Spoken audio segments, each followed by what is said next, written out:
بسم الله الرحمن الرحيم اقرأ باسم ربك الذي خلق خلق الإنسان من علق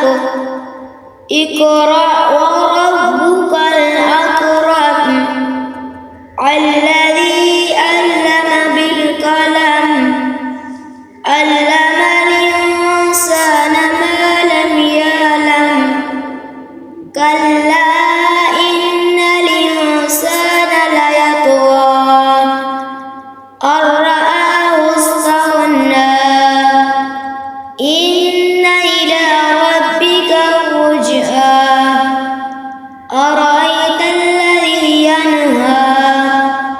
عبدا إذا صلى أرأيت إن كان على الهدى أو أمر بالتقوى أرأيت إن كذب وتولى ألم يعلم بأن الله يرى كلا لئن لم ينته لنسفعا بالناصية ناصية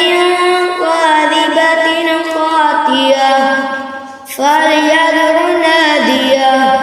سندع